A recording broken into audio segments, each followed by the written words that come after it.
shit. Fuck. I messed that up. Oh well, can't win them all. Hello everyone, welcome to my show. This is the show that I do. This is the show I do for you every week. Oh yes, it's my show. And you can come hang out. If you don't want to hear me sing or talk to people, you're going to want to go to 00:00. I'm very excited. Because for the first time in 3 years, I am caught up on the writing. Hello, Steve Rickenberg. Hello, Dylan. Not only are you the first, you're the snazziest tonight. The snazziest. Let's go. I am caught up. And at this point, being caught up for me means I'm only working on 2 major projects at one time, work-wise. And those are, of course, GFL Book 7 and Slay, the live stream, the podcast, the writing, all of the things. John Bivens in the house. What's up, sir? How you doing?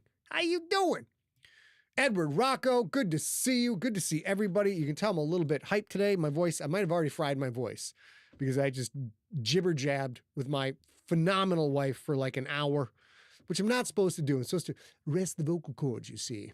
Rest the vocal cords. Spike, what's going on? But I did not rest the vocal cords because, as I mentioned, I'm a little bit hyper. Rob Otto, yeah, of course. I spend 1 week with Rob Otto and I'm all caught up. You know why? Because Rob does all the work. I just chilled out, played Dig Dug, and let Rob do, all the work. Sean, what's going on? Richard Bennett in the house. Cobalt Nose D79. Oh my God. Chris Grawl in the house. Chris Grawl and I, you know what? No big deal. Notched another win in duos on Fortnite. What can we say? And we finished like 3rd or 17th. And the other game doesn't matter. It was very upper 50%. Dr. Campbell. It is a hot ass Wednesday. I've been running the AC in this bitch for a while. Of course, we can't have, it's not actually an AC. It's something called a split. I don't know what the fuck that is. A handles this stuff. Thank you, Dylan, for congratulating me and catching up. I did fuck up the graphic though. It's episode 105, but the title of this episode is The Poison Garden.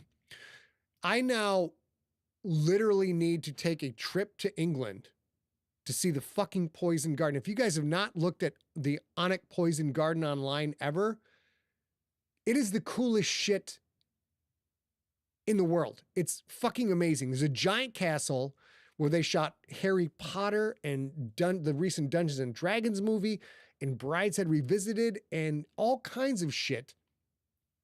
You will recognize this castle from many movies it has appeared in. And then there is the Poison Garden, where on the gate to the Poison Garden are 2 big white skulls on black wrought iron that say, these plants can kill you. So I'm super pumped to go see it. I'm going to get to the show in a second. One of the great things I thought when I was lucky enough to go visit Ireland, many, many years ago, maybe 20 years ago now, we were at Blarney Castle, home of the Blarney Stone. And number one, important to note, human beings in general were a lot shorter back then. Number 2 is the Irish apparently don't have an endlessly litigious society. So we're at Blarney Castle, walking around the top crenellation walk, whatever you call it. And the stone was so old that little people's feet walking on the stone had worn it down. So the seams between the stone were down like this. So it was basically like every stone was like that walking around. So it was treacherous footing, treacherous. And the edge of the castle wall came up to about like a little bit over your knee, which many years ago would have been hip high, which is a good height for a wall. You can shoot a bow over it, throw things, drop molten lead, all the things you need to, all the things on your to-do list, right? You do all these things. But as we have gotten gradually taller, it basically goes up to your knee. The reason I tell you that is to tell you this. No fence, no poles built into this 6th century old fortress, no nets, no warning signs, no nothing. Because if you fall over the edge in Ireland, you don't get to sue anybody. I'm assuming. I know I'm an expert in Irish law, by the way. You don't get to sue anyone. They're like, well, didn't you fucking see it was high? How the fuck did you fall off? Like, that's it. If you fall off and die, that's your problem, bro. Because common sense rules the day. Anyways, if you ever get to travel to Ireland, highly recommended. Phenomenal place. Scotland, phenomenal. See all the castles, but especially see Blarney Castle. And if I remember, I'll tell you guys another time. You need to take a headlamp to Blarney Castle, and I'll tell you why some other time. Dylan says, read your heart out tonight. My cat's listening, and she's kind of judgmental. Bro, fucking all goddamn cats are fucking judgmental. All of them. All cats and my goddamn dog, Squeaky. Rob Otto is a small town player. Yeah, and you will now recognize the same castle from Slay 3. All right, I got to get to it. I got 1 minute, 20 seconds to get into this, bitch. All right. Post-story chat, pre-deep cuts. Okay, we'll do that after. Tonight's live read is Slay episode 104, Poison Garden. After the episode in deep cuts, my luscious girl and I will talk about the risks and benefits of writers creating a book, a new book in a series and writing a series versus writers writing an independent, standalone novel. I'm really not good at this argument because I write so many goddamn series. I'm writing 3 right now, maybe 4, I'm not sure. If you've not reviewed The Gangster or Slay on Audible and on Amazon and on Goodreads, the fuck's wrong with you? I'll fucking slap you. I'll slap you right in your mouth. Do that. We're going to get to the newsletter SMS Discord. And of course, if you're on the YouTube, click like, ring the bell, and subscribe and shit. Okay, here we go. I got to get ready to go. I'm very hyper. I'm so hyper, I'm not even reading all of your fantastic comments. I'm sure they're all delightful. You guys are marvelous, and you all smell an awful lot like flowers. But I got to get ready to go. And I also have to shut this door and start to sweat. It's time to sweat. Oh my God, it's so humid in here. Ladies and gentlemen, let's get our Slay third up. Boom. Drop my fluid like a chemist. She's contained. I'm a lame brain from doing the wild thing. Kick the fat thing off my swing. Just like Jim Backus, I'm the cactus. All right, got to tip that down a smidgen. Oh, there we go. There we go. This lighting make me look all fucking craggy, like a fucking early 40s action hero. Let's get into it, bitches. All right. I got a little excited, but now I'm going to calm down. I'm going to find my center. I'm going to breathe. And I'm going to read you guys a story. Let's get into it. Slay episode 10. Oops. Let's just do the Slay episode. I honestly don't even know what episode number this is, but we're going to fucking figure it out.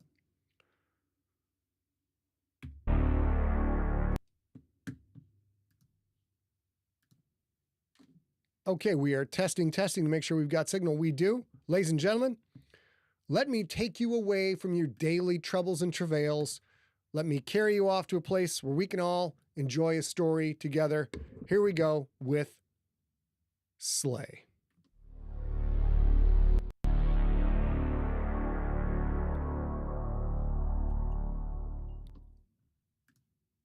Previously on Slay. The gang has arrived in Alnwick, England.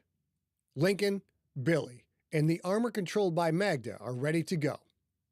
Dante, Cray-Cray Bray, and Faceless, all of whom know Billy only as Walt, are ready as well. They begin the trials needed to penetrate deep into Callista's secret catacombs, where she keeps both an anemone polyp nursery and a piece of her soul that connects her to that same nursery, which bolsters her magical power. Meanwhile, the bounty hunter known as Icepick continues to hunt for both Dante and for Mercutio's kidnappers. He suspects those two targets might be one and the same. Is he correct? Find out next on Slay episode 104.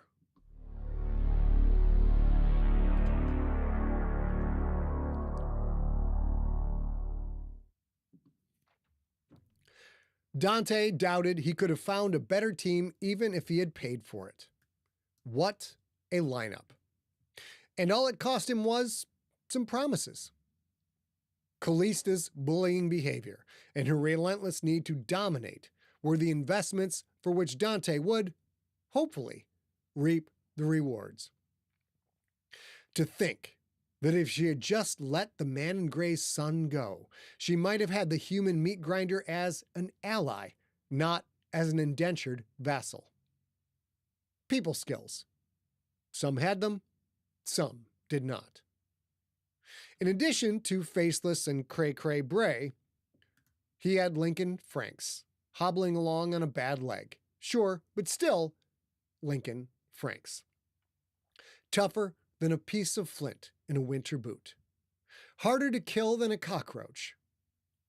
Combat webbing over his battered, dull gray, rune-covered armor. Combat webbing over his battered gray, dull gray rune. I'm going to get control of this. Shut the fuck up. Here we go. Combat webbing over his battered, dull gray, rune-dotted armor. Mole pockets stuffed with ammo magazines and meshwork gadgets.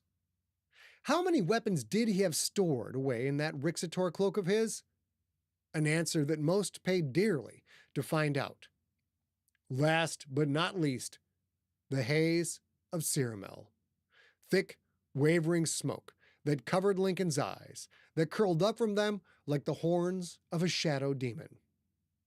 "Man in gray," Dante said. "Will crutch slow you down?" Beneath the inky smoke mask, the man sneered. "The fuck do you think, Kermit? Don't worry about it. I pull my own weight." Kermit. For some reason, Franks thought comparing Dante to a famous puppet was some kind of affront. That was not surprising. Franks was good at killing, not good at clever insults or witty jokes. Behind Franks stood the towering suit of armor, 2.5 meters of walking pillbox with bad intentions. Blacker than pitch. 6 vertical slits in the inky visor, blazing like the vent of an iron stove. A meter-long, spiked German mace hung from a belt loop. A hint of one gun barrel peeking out from beneath her left vambrace, a second barrel peeking up from behind wicked shoulder spikes. A .50 caliber Barrett M82. The juxtaposition of ancient magical menace and modern-day firepower created a frightening contrast. And the only color on her, the biggest pair of Air Jordans that Dante had ever seen. Antique gold leather with white stitching. "Kicks are nice," Dante said. "Rubber sole make less noise than iron. He's good. Very large. Size 22 like Shaquille O'Neal?" "Size 24, the armor said, the words seeming to echo up from a gravel-filled well. "Made them myself." Only then did Dante notice the classic black Nike swoosh was actually a stretched-out, stylized marijuana leaf. Pot. No money in that game. Not when you could get your fix from dispensaries on every corner from here to St. Petersburg. Coke, Nurple, meth, gobbers, those were the marks of a proper businessman. "The large gun slung on your back," Dante said. "It is longer than man." "It is longer than a man." The fire behind the visor slits brightened. "Some men are longer than others," the armor said. "Ding dong, big schlong." Dante did not know what that meant. He didn't care. Americans. Always a dirty name for anything even remotely phallic. And then there was the third member of their trio, Walt. White scale mail armor so tight on his gold medal winning Greco-Roman wrestling body, he looked like a comic book superhero. The stock of his shotgun peeking up over one shoulder, the end of a knurled metal staff over the other, the holster straps of both crisscrossed over his thick chest. Fingerless black gloves, black jeans, black boots, and a black beanie, like he was some stealthy woodcutter or something. And even though the last rays of the setting sun barely filtered through the cracks in the tower's base, sunglasses hit his eyes. Eyes that would not turn Dante's way. Walt did not like Dante. That was clear. That was understandable, though. Dante was, after all, a drug dealer and a creeper. Some people did not appreciate such things. The strapping young lad did not seem to object to having a paid killer as his best friend, though. To each their own. Lincoln looked around, looked down at the rubble-embedded dirt floor, up at the low wooden ceiling. The fuck is this place anyway? Usually transit takes me to a bathroom or something. This is bathroom, Dante said. Long time ago, garderobe tower, where people in castle would make number one in the... Sorry.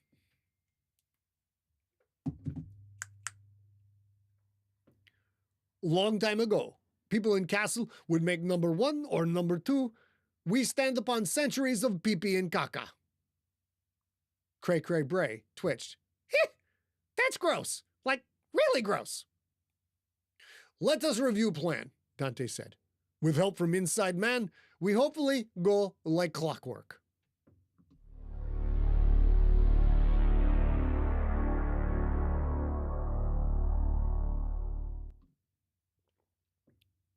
There, Dante said. That is plan. Team is assembled. Like Revengers. Vengers, Magda said. Dante smiled his pointy tooth smile. Revengers, like I say. Natasha Romanoff, Man of Iron. Huge green goblin. He is star. Lincoln waited for more of this plan. None came. Time to execute the plan. Dante stepped to the old curved wall. He ran his hands across the rough surface, searching for something. He found it. He pressed a block inward. A small section of the wall swung away, revealing a low-ceilinged, narrow, medieval passageway. It is a short walk to Poison Garden. We go. He started in, but Lincoln was having none of this shit. No, we do not go, he said. You went through the plan, and, well, what about me? Everyone looked at him. Dante had the gall to appear confused. What about you? I do not understand. Was he doing that I'm often confused by English bit again? Fuck this guy. Lincoln ticked off the points on his gauntleted fingers. First, you have Faceless getting us past the gatekeeper. Then, Cray-Cray gets us past the Ironbane vines. Then, Magda's armor handles the poison pool and the zombie orcas. Then, Walt carries you into the gravity room so you can get to the control device your inside guy says will shut it off. And then, Cray-Cray Bray sweet talks the giant alarm mushrooms, letting us get through the anemone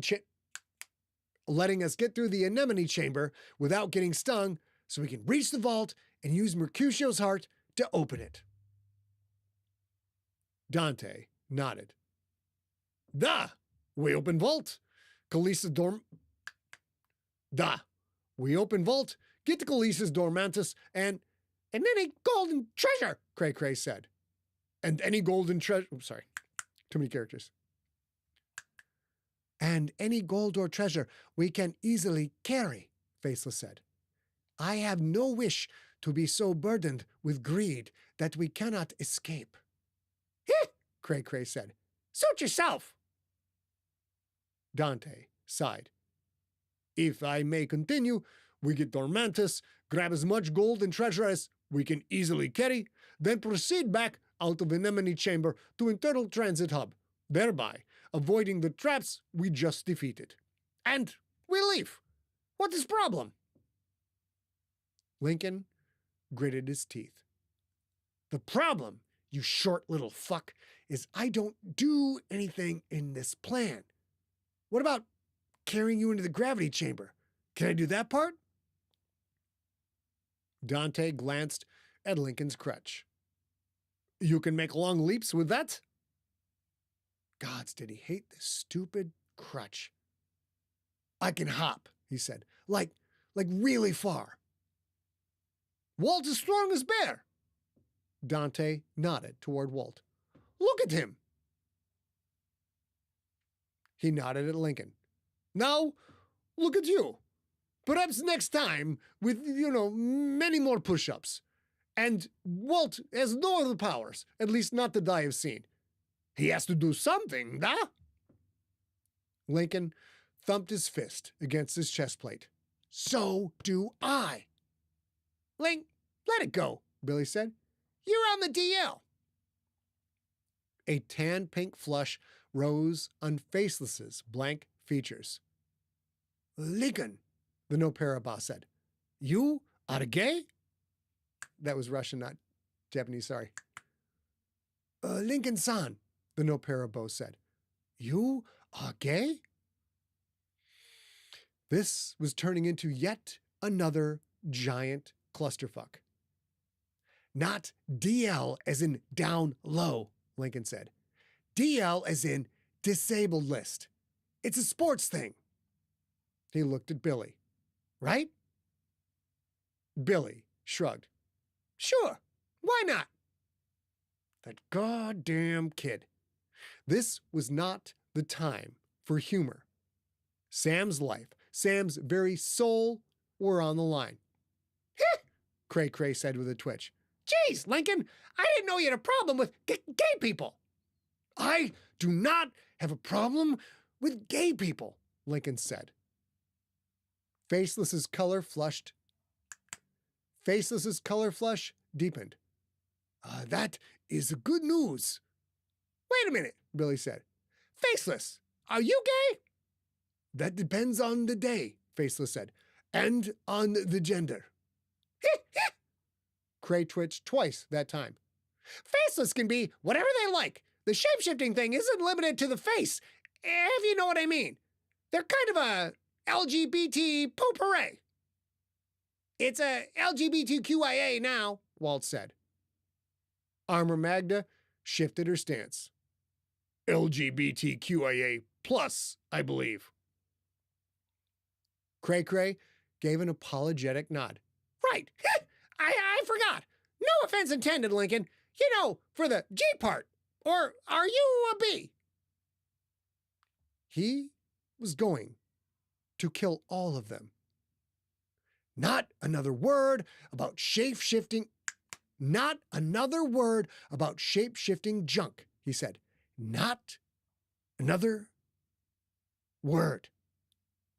Dante. Everyone has a task but me. What's my job? There had to be something. He was a God's damned Franks, after all. You are our backup, perhaps, Faceless said. Cray-Cray Bray gave Faceless a nudge. More like bear backup. Armor Magda laughed. Nice. Kill all of them. Right here, right now. Beat them to death with this God's damned crutch. I already told you I don't swing that way, Lincoln said. The briefest shimmer of a black lipstick mouth and mascara goth eyes wavered across Faceless's fleshy blankness. Hashedame is always on call, they said. A recollection of Hashedame and Callista's club flashed in Lincoln's thoughts. The fishnets, the black knee-high boots, the tawny skin, the tribal tats. So hot. It had been distracting then, for sure, but he shook his head so hard his helmet rattled. Drop it. He looked at Dante. Come on, man. I mean, I'm me. What's my job? Dante let out a green-cheeked puffing breath of exasperation. Maybe Mercutio will need some convincing at the last moment, the goblin said. He brightened. Or if Worm Mother attacks, you can fight it. Worm Mother. The massive, truck-sized scorpion thing. Dante had figured it weighed something like 6 tons. If that big beastie showed, they would all have to fight it. Nothing special there. This is a bunch of bunk, Lincoln mumbled. Billy stepped closer to him. Your work got us this far, right? He clapped a hand on Lincoln's shoulder. If things go sideways, we'll need you to get us out of it. So, just chill. Much of Lincoln's annoyance faded away. Yeah, things could go sideways. Things always went sideways, it seemed. Billy was right. Okay, Lincoln said. Then let's get this show on the road.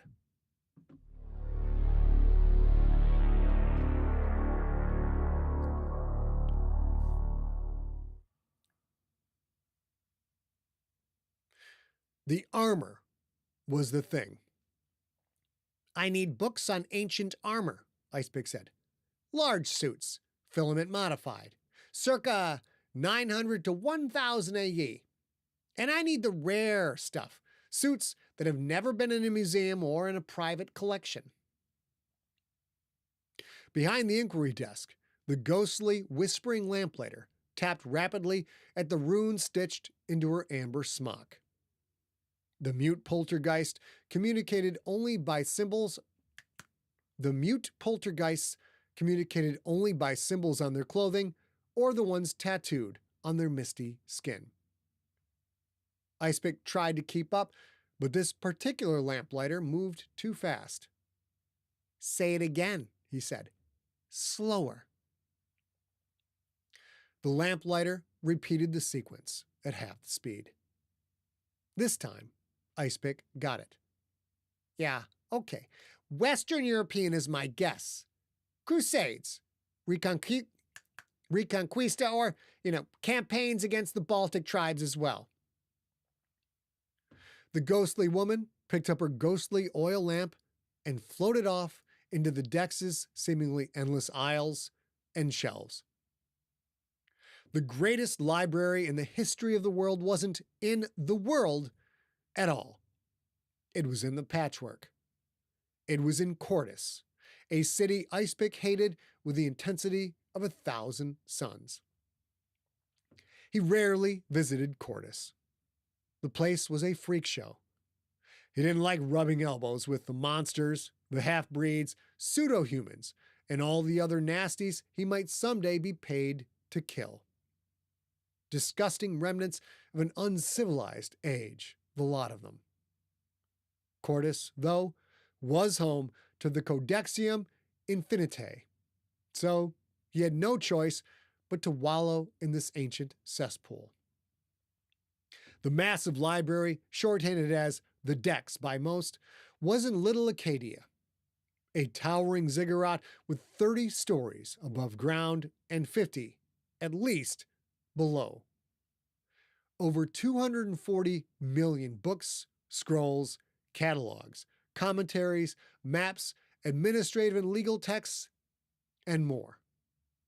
Rumor was the library even contained complete musical works, masters and all, at least for those that had masters, of some of the greatest composers and musicians in history.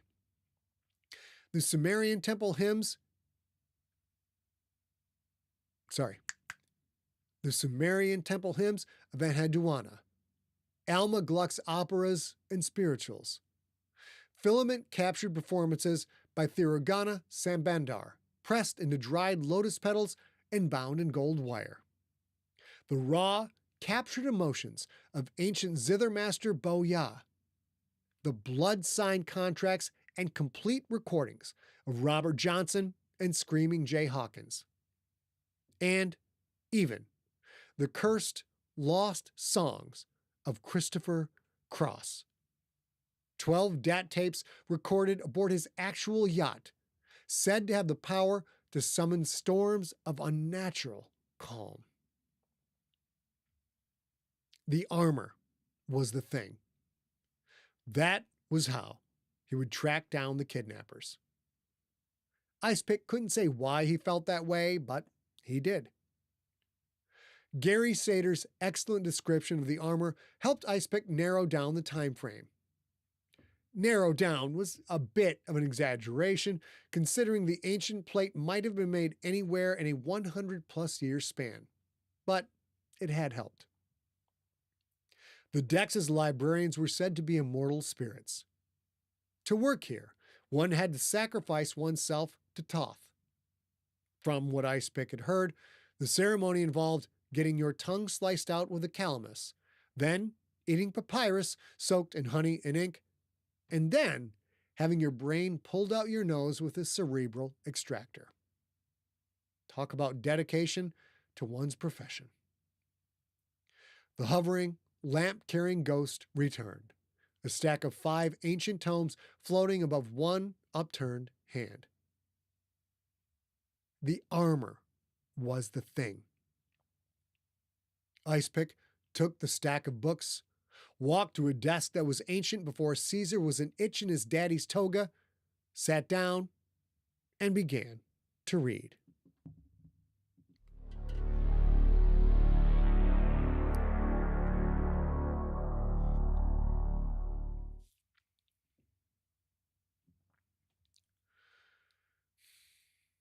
A musty underground passageway that smelled of old dirt and wet rock. And used socks for some reason. Magda hadn't been out of the old stone church in a long time, but it seemed there was always an underground passageway, if not an actual tunnel. No way this would work. No way. Magda and Billy walked in front, as they were best suited to handle any violence that might come along. Dante and Link followed, Link hobbling along on his crutch. He was moving better than he had earlier, but he still needed it. Faceless and Cray-Cray Bray brought up the rear. Odd birds, those two. Magda wondered if they were hooking up. If so, good for them. It had been years since she'd gotten any. "Bummer we can't walk around the castle grounds," Billy said. "They shot so many movies inside those walls." Pardon me. Sometimes it was hard for Magda to reconcile that Billy had spent his entire life in one place. Other than his trips to Cordis and his trip to Acre in Israel, he had never left Lumencia. Sorry. She, on the other hand, had seen countless places in the world, at least before she had become an agoraphobic shut-in. Because of Vestinian. The same person who had broken her mind was now hunting Billy. "They shot Harry Potter there," she said. Billy nodded. "Yeah, and Dungeons and Dragons." "And Robin Hood, Prince of Thieves," Magda said. "And Transformers The Last Night," Billy said. And Downton Abbey, the other Boleyn girl, Brideshead Revisited. It was quite a list. "You two need hobby," Dante said. "There is more to life than watching movie and television." They continued on in silence. Magda's sweet-ass fake Jordans made no noise. Link's crutch, though, squeaked with each step. She could hear that, and she could hear him muttering under his breath. "Up ahead," Dante said, "is door." Magda couldn't see a door. The passageway's dead end was made of the same stone as the walls, ceiling, and floor. "Invisibilia fiant visibilia," Dante said. The dead-end wall shimmered. Sure enough, a battered, green-painted wooden door appeared. A low door. Magda was going to have to put the armor through ducking contortions to get through there. Hopefully, it would go better than the men's room at the old stone church. Faceless, get ready, Dante said. Go over your lines. Cray-Cray, make sure Mercutio will not wake up unexpectedly. Cray-Cray Bray hurried forward. Magda knelt and flipped up her visor. Cray-Cray leaned in as if for a kiss. Her face vanished when she peered inside the helm. Let me give him another dose. She leaned back and came into view again. She reached into her hippie bag and pulled out a vial. She tapped powder from the vial into her palm, then blew the powder into the helm. Magda couldn't see Mercutio inside the armor. She felt him there, an odd sensation like swallowing a chunk of unchewed food, but across her whole body. Or at least whatever passed for her body when the real her lay comatose at home while her mind steered this ancient ironclad. Cray shut Magda's visor with a sharp clank. Magda made the armor stand. Step aside, darling. That voice, absolutely spot on. Clothed in a white fur-lined cape that barely hid a luscious body clad in skimpy white leather and gleaming silver chainmail, Callista herself strode forward, the 6-inch heels of her white, thigh-high PVC boots clicking against stone. Hair like a flaming waterfall. Those green eyes that promised both lust and outright murder. Magda stepped aside, as did Billy. Looking good, Faceless, he said. I only saw Callista that once, but this is uncanny. Magda wondered if Billy's fireproof pants hit a sudden boner. Not that she could blame him for that. Callista could get all sorts of genitalia engorged. The red-haired sex goddess opened the green door and stepped outside. Walt is next, Dante said. Lincoln grumbled. Walt stepped out behind Callista. Dante, Lincoln, and Cray-Cray followed. Magda exited last, stepping onto a manicured lawn that looked almost black under the night sky. Stars flickered above. She glanced back. The door was set into a brick wall. Hedges rose up from the top of that wall, bordered the sprawling garden in all directions, cutting off any view of Alnwick Castle. A few yards away were black, wrought-iron swinging gates with "The Poison Garden" in white letters arcing above. Both of the gate doors had a stylized white skull on it, and the words, "These plants can kill." Wow, that's nice, Billy said. And this is a tourist attraction? Cray-Cray said. It's amazing. Every plant inside is poisonous and can kill your ass. Awesome. I want to go in. Dante shook his head. Come back on your own time. He pointed to the odd, squat, hexagonal building to the left of the gates. Our business begins at the apothecary's hut. Made of old logs with a conical, grass-covered roof pointing up to a jutting stovepipe. Chopped wood stacked against one wall. A wooden door with a hexagonal window. Warm, flickering light in that window made the place look downright cozy. If, that was, you didn't mind the curved-horned, bleached skull of a goat. Spooky, Billy said. It's like The Hobbit meets The Exorcist. Faceless / Callista knocked on the wooden door. It opened inward. An old woman leaned out. She saw Callista, and eyes went wide behind horn-rimmed glasses. Mistress! Try this. Mistress! The woman glanced at the others in the party. Those same old eyes narrowed in suspicion. I was not expecting you, or your guests. Faceless / Callista stepped closer, stood almost nose to nose with the old woman, drawing her gaze away from Billy, Dante, and the others. I do not check my schedule with you, Belladonna, she said. The sibilant harshness of Faceless / Callista's words seemed to cut to the core.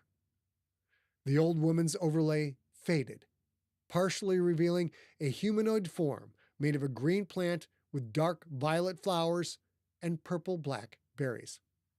I am so sorry, mistress. The overlay solidified once again. I apologize. Faceless / Callista twisted her head, tossing her glorious auburn hair. I will discuss it with you later, Belladonna. Do not presume to know my needs again. For now, my associates and I must descend. You remain here and ensure that no one follows. The old lady nodded her head quickly, like a bird pecking at scattered seeds. Of course, mistress. She stepped back, pulled the door wider. Please, do come in. Everyone piled inside. Billy had to help Magda's armor squeeze through the door. The building wasn't much more than 15 feet across. There was one little room inside, most of it already taken up by a squat black stove crackling with a little fire, a rough-hewn desk and chair, and ivy covering almost every surface. Belladonna hurried behind the desk. Please, step on the symbol. The symbol was yet another hexagon, this one 2 yards wide and carved into the wooden floor. It took some doing to get Dante, Magda, Billy, Link, Cray-Cray, and Faceless all on top of it. Let the downstairs staff know that I'm coming, Faceless Callista said. But of course, mistress. The old lady reached under the desk and hit an unseen button. The hexagon dropped away fast. In an instant, 6 flat walls surrounded them, seeming to rise up at a precipitous speed. Blazing hells, that performance, Link said. If I didn't know, I'd have sworn. Shut up, Dante snapped. Do not mention it again. We are Callista's attendants, at her beck and calls. Is that not right, mistress? Faceless / Callista smiled seductively. Of course, my pet, she said. 1 obstacle down, 5 to go. While that was true, Magda knew full well the first obstacle was likely the easiest of them all. Had something gone wrong up there, they could have run. Now that they were descending into the belly of the beast, there would be nowhere to run. Far beneath the grounds of the Alnwick Castle's poison garden, shit was about to get real.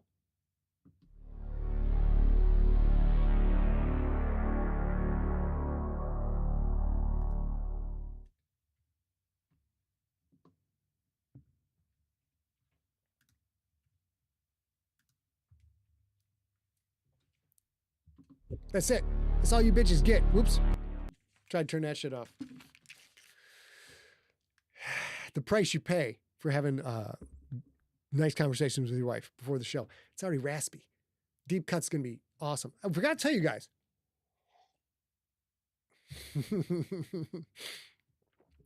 Don in the chat room. Sailing takes me away to where I've always been before. I don't know if those are the right lyrics. But Rob also dropped some Christopher Cross lines in his edits that I didn't even recognize. So I'm like, first of all, I know my audience trends a little older, but I'm not sure how many people are familiar with Christopher Cross's catalog. So I didn't want to go too deep, but apparently I should have. Dylan says, Icepick, I can't forgive him for what he did to Dragon's mom, but what a dope character. Thank you, bro. Appreciate that. Cobalt finally finished driving. Been listening, just can't chat while driving. I understand. Brian spiked a bonus. I love how he looked in to see if he could read his own writing. Mute Poltergeist is low-key fucking hilarious. Thanks, Dylan. Joseph Aldrin in the house. What's up, man? I'm really enjoying Faceless. I know we played into the not entirely sure what gender a person is with Morgan Stone, but Faceless takes it to a new level. The thing is, whatever your kink is, if Faceless is into you, you're probably going to get that particular slice of bread. Hey, real girl, get your sweet ass on up here. We got work to do. Now, everybody, listen up. Pay attention. Snap, pay attention. Here's the thing, Steve. Pay attention. We're going to stop this live stream and start a new live stream. And I want you all to come back for deep cuts. Because here's the crazy thing that happened. So we do advertising for, hey, everybody, we do advertising for GoDaddy and Quince and Factor and Stamps.com. And part of the advertising strategy is to make sure you chart high in Google search.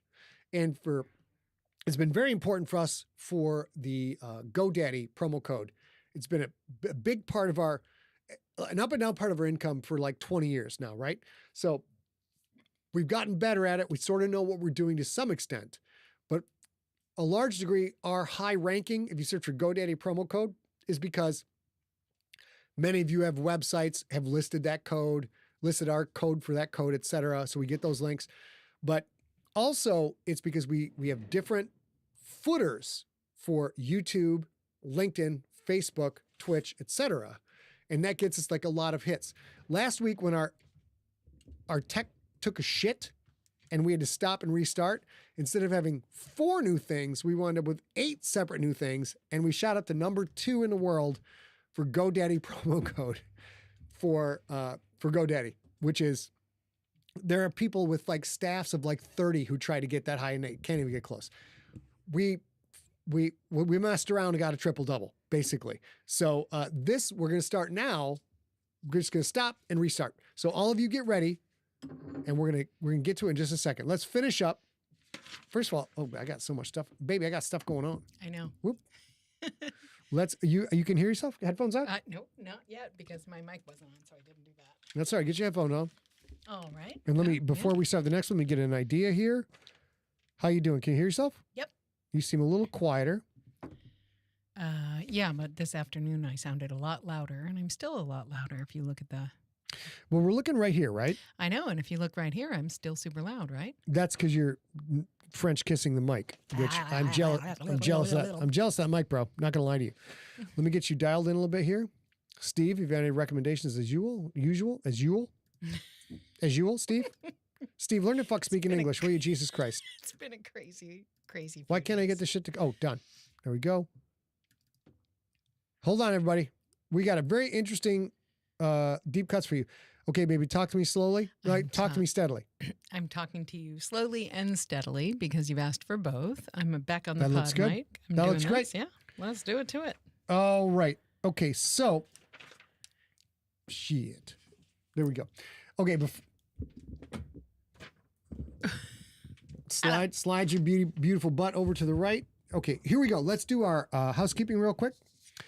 Let's see. As I mentioned, bitches, I am finally caught up on deadlines.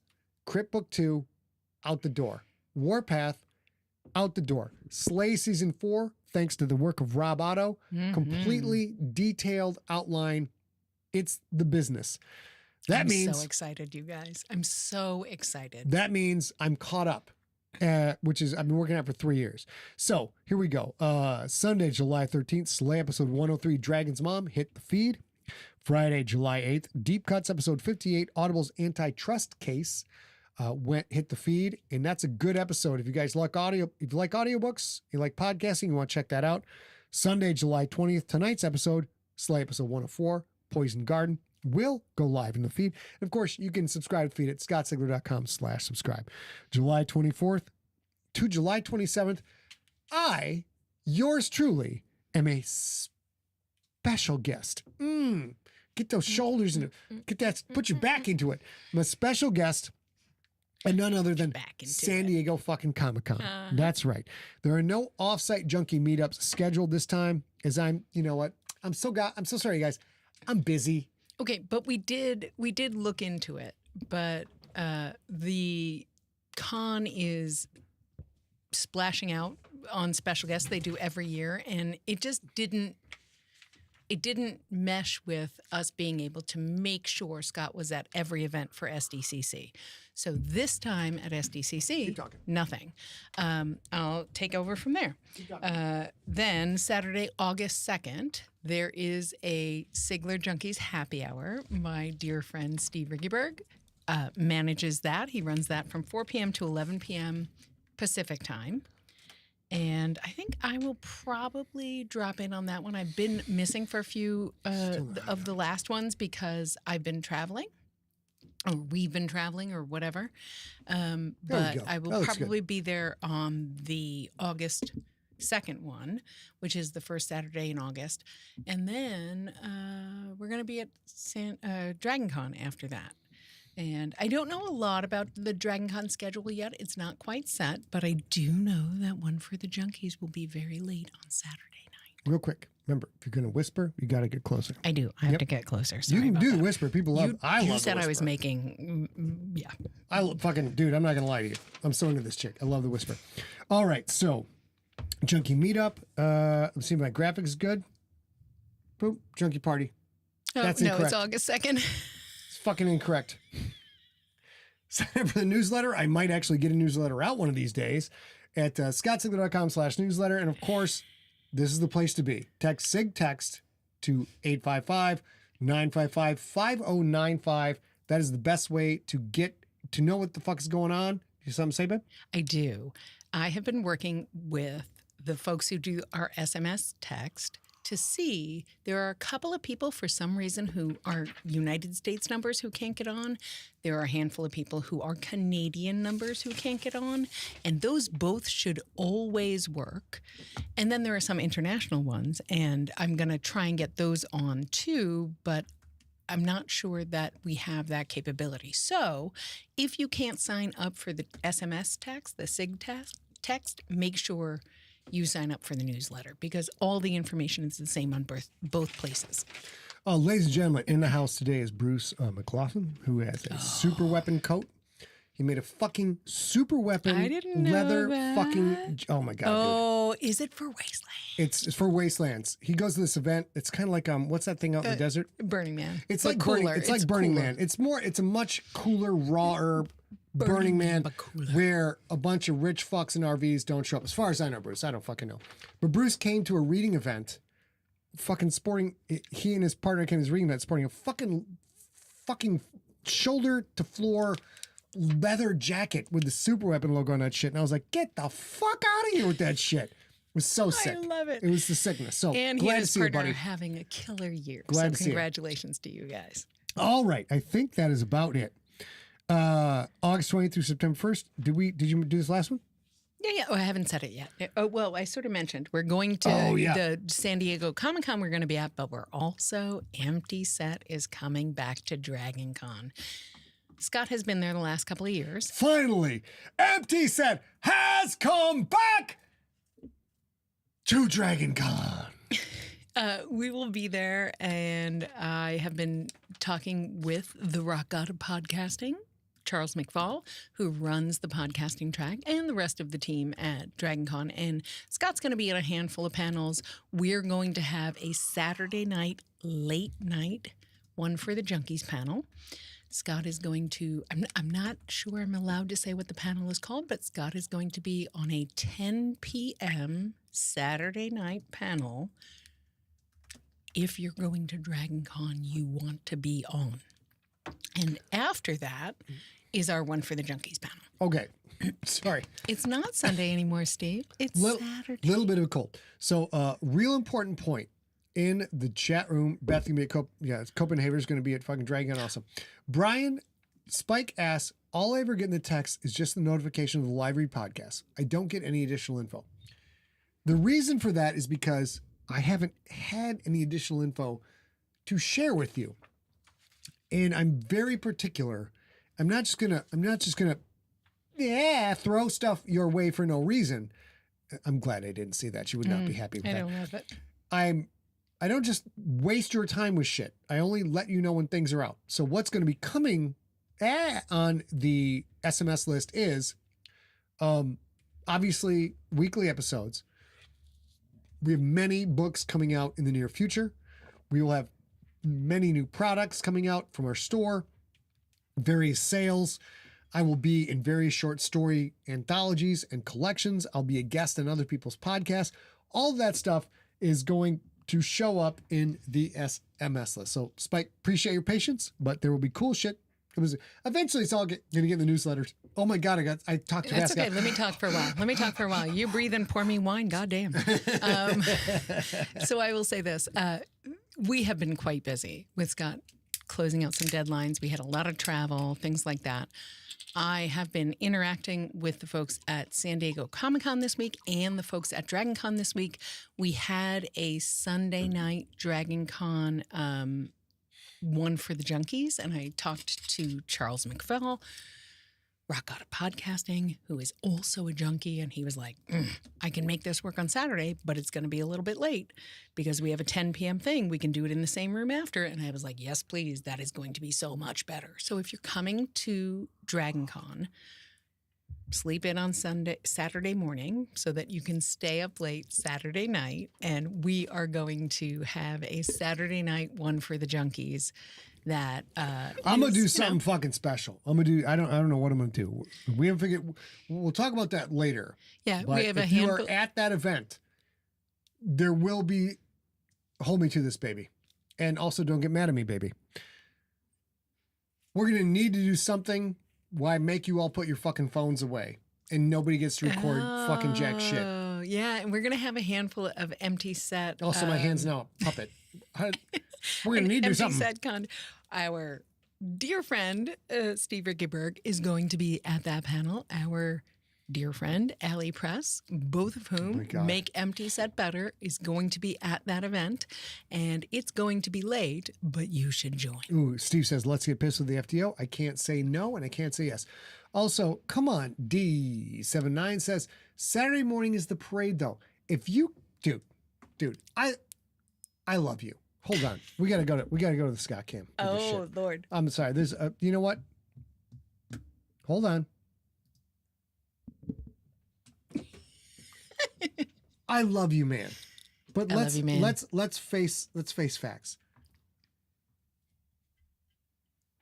Sorry, can I get the camera? That's important. If you can't go to a parade hungover, turn in your card right now. Okay, turn in your card. I'm so sorry. Wait a minute. I was in the Dragon Con parade one time. One time in my life, I applied with my friends. I got accepted. It was the worst day of my Dragon Con life because I had to wake up at 7 a.m. to be in the parade. It's a parade. All you have to do is 4 things. Number 1, get your ass out of bed. Number 2, pack a puke bag. Number 3, get to the parade. Number 4, stand there in a zombie-like state, possibly swaying, probably queasy, a little bit hot, who knows, and watch the goddamn parade and think about how much fucking fun you had watching me do something where I told everybody you're not allowed to record this shit. Well, and again, that's it. D79, he can come. D79 can come. He just has to stay up late and miss Sunday morning. And who cares about Sunday morning? Wait, I'm sorry. He said the parade Saturday morning. Saturday. What I said, sleep in on Saturday and come to the late night on Saturday. I apologize. Yeah. He was misunderstanding. You know what? I misunderstood because as Chris Grawl in the chat room said, you can sleep when you're dead. I officially apologize. However, I will edit this apology out of all the live video and all the podcasts. because I don't fucking apologize to nobody. Let's get into deep Okay, cuts, now, baby. Here we go. Here comes the complicated part. You guys ready? We're literally going to stop the stream. Grab your junk, get your drink, hold on. You're going to have to jump back in 2 seconds because if we can chart high on this SEO, it's good for empty set. It's very good. It's all I'm going to say. Which is good for all of us. Okay, here we go. You guys don't leave us. Come back. Love you. Give me a second. We'll be right back.